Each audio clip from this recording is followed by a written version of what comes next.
Hello everyone and welcome back to my channel. So today I have an art video finally for you, which has been very overdue. I haven't done one in ages, so I'm so excited for today's video. I'm going to be showing you how to mix up skin tones using oil paint.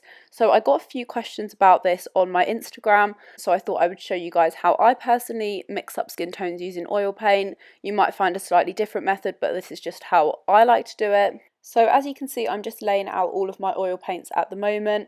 I also mix my oil paints on a glass tile. I just got this from the inside of a photo frame, but I just find it a lot easier to then wipe the paints away with afterwards, and then it reduces waste from using one of the reusable palettes. So as you can see, I'm using 5 colours: titanium white, ultramarine blue, cadmium yellow, cadmium red and burnt umber. And hopefully I'm going to be able to show you that you can get a really good diverse range of skin tones by using a very limited colour palette. One thing that I also have learned throughout doing painting is to stay clear of using black in a portrait. If you can see shadows, then just mix a bit of blue and burnt umber rather than using black, because otherwise it kind of dirties the portrait. So I tend to start off by using some of the burnt umber and the cadmium red, mixing those together and then adding a bit of yellow as well. And I just keep on mixing. I use a palette knife because I find this a lot easier than using a brush. So I definitely recommend getting a few palette knives. They're really cheap. You can get them from Amazon or any craft shops. I also take a bit of the ultramarine blue, but you really don't need much of this because it's such a powerful colour.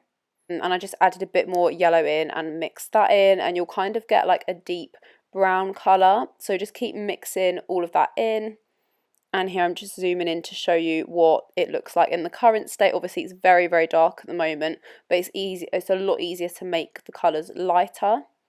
After all of that is mixed in, I take a little bit of that colour and then I add quite a big chunk of white in, and then carry on mixing that in. You'll need a lot of white compared to this colour because obviously it's very dark. And so that's why I would rather take a little bit of the darker colour rather than trying to mix a lot of white into all of that dark colour, because you would need so much white. And so I'm just mixing that white in, and instantly you can see that it's beginning to get the shade of a kind of skin colour. It's quite pinky at the moment, but as you can see here, it's getting very towards a kind of skin tone.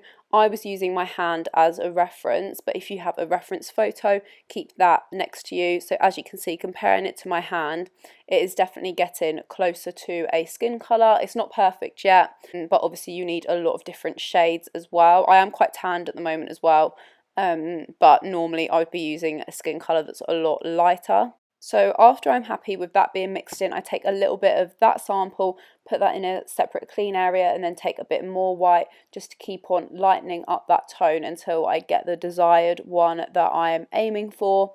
So as I said before, always keep your reference photo out in front of you or use your hand as a reference. And again, just taking a bit of that colour and then putting it in another clean area and using more white to get that lighter as well. And I'm also adding in a few of the other colours, so I've just added in some burnt umber just because I thought it was too pinky. So as you can see now, it's a much paler skin colour compared to what it was before. So obviously compared to my hand, it is very, very light now. And then once I'm happy with a few of the colours I've mixed up, I just put them at the bottom of my palette. I normally will have bigger sections than this, but I was just mixing up these paints for the purpose of making this video. And so obviously I didn't want to waste too much paint. And so I'm just using small sections, but sometimes I even have a separate glass palette and I use one purely for mixing up my colours, and then I'll use another one to then transfer my pre-mixed colours onto a different glass palette, and then I'll work from that one. And I also like to use a mix of pre-mixed colours and then also working as I go. So I tend to mix up maybe like 7 different shades if I'm doing a portrait and lay them all out on my palette ready to go. But then obviously throughout doing the painting you'll need more shades than that, so then I'll just take a bit of that and add more of the colours that I need to get the one that I want. But it's quite nice, I find, having a mix of pre-mixed colours and then doing some as you go. It just makes life a lot easier. And the portraits that I tended to do were all like self-portraits, or they were of my family members, so we all have the same skin tone, which was quite helpful because I kind of, by the end of A-levels, I knew what colours I needed to mix up because it was pretty much the same for every portrait. These are also obviously very light skin tones. I've not really done portraits with dark skin tones before. I would really like to, but I don't feel like I can show you guys how to do that yet because I'm not actually experienced doing that. So I'm just sticking to my comfort zone at the moment. I'm not very experienced and I'm by no means an artist at all. This is just what I find easier. So as you would have been able to see in the previous clips, I'm just adding more of different colours in. I'm adding a bit of the cadmium yellow and burnt umber to get more of a deeper colour because it is quite pinky at the moment, but obviously some people have more of a yellow skin tone, some people have more of a pink skin tone. So here I'm just mixing up some more yellowy skin tones. And again, I'm just putting it against my hand for reference. It's really, really important. I've said it before, but just keep going back to your reference. That is the best way to check that it's going to be realistic if that is the look that you are going for. And again, just adding more white to make that even lighter. And you can see at the bottom, I'm kind of getting a gradient of tones. I should have started it with like the light on one end and the darker at the other end. That would have looked a lot more aesthetically pleasing, but I kind of just go back and forth between paints. And as I said, this is the first time that I have even opened my oil paints in about 2 years. So I was kind of just getting back used to mixing them all up. So I'm just taking a bit of that really deep shade that we made at the start, and I am adding some of the ultramarine blue in and a bit of the cadmium yellow. You can use these in really small amounts, use the blue in really small amounts because it's such a powerful colour. And then again, just taking a tiny bit of that sample and mixing a lot of white to dilute it down. And this is going to be a very yellowy toned skin tone.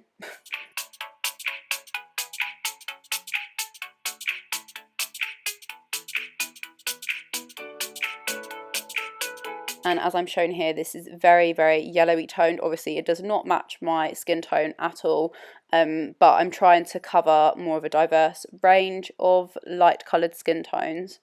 And again, just putting that at the bottom, taking a bit of that deeper colour just to make a darker hue of that.